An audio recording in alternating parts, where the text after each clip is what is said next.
Hi guys, so during Christmas holiday, I bought a second-hand lens. It's a Sony 18-105mm f4, and I've been taking photos and videos with it.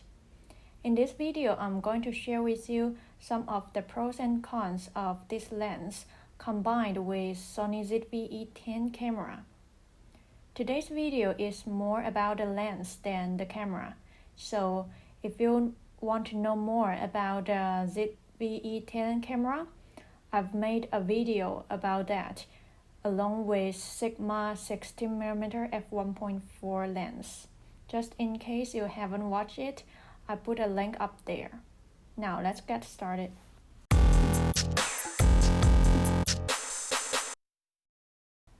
Let's start with the pros. What I love the most about this lens is how versatile it is. The zoom range is so wide, so basically you can film everything with this one lens. On the 18mm end, you can do landscape or architecture photography. And on the 105mm end, you can get the details of things pretty far away. And in the middle, you can do portrait photography. Even though the aperture is only 4, you can still have a nice bokeh if you zoom in, so it does a great job making the background blurry.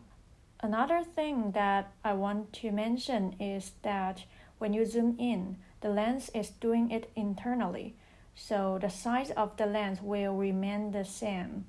So it's definitely a plus if you're using a gimbal because you don't have to rebalance it. Next, you can take sharp photos with this lens. It's probably not as good as Sigma prime lens, but it's still pretty good. Sometimes I can't even tell which is sharper. You can see that the quality is good no matter I zoom in or zoom out. The third thing I like about this lens is that it has built-in stabilization, which makes it a perfect lens to go with Sony ZV E10 camera, which doesn't have in-body stabilization. The stabilization also makes this lens perfect for vlogging.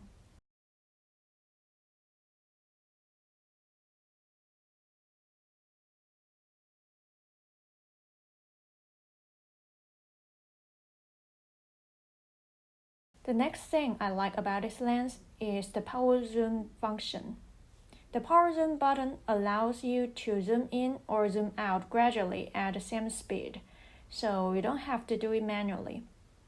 You can control how fast or how slow you want to zoom. If you push the button until the end, it will zoom pretty fast. I personally like to zoom gradually, so I tend to push it slightly. Now let's talk about the cons. First, it's the weight and size. Although for a zoom lens, it's not super heavy, however, for an APS-C camera, it's still a little bit big.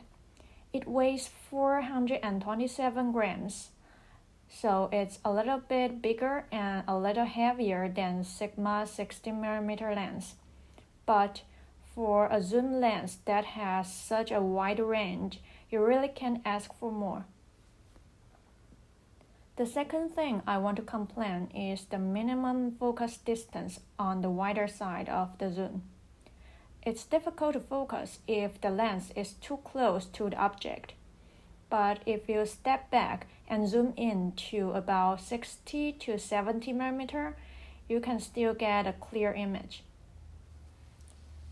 Another thing that bothers me is that it doesn't perform well in low light environments because it only has the aperture of 4, so you probably won't want to use this lens at night unless there's enough light in the environment. When I use this lens at low light environments, I usually have to increase the ISO or lower the shutter speed, and that would result in more noise or blur. So the photos wouldn't be as sharp as when you use the lens in daytime. However, when there is enough light, like in this photo, you can still take pretty sharp photos at night. The final shortcoming is that when you take photos in RAW format, when you process them on the computer, you can see the distortion. But fortunately, you can easily fix them with some photo processing softwares, so it's not a big problem either. Overall, I think the pros definitely outweigh the cons. So this is today's video. If you are looking for an all-purpose lens for a Sony E-mount camera, this is the one that I would recommend. Speaking of which, I'm currently working on a video explaining the pros and cons of different lenses for Sony E-mount camera, so stay tuned if you're interested. I hope you'll find this video helpful. If you like it, please give me a thumbs up and I'll see you next time. Bye.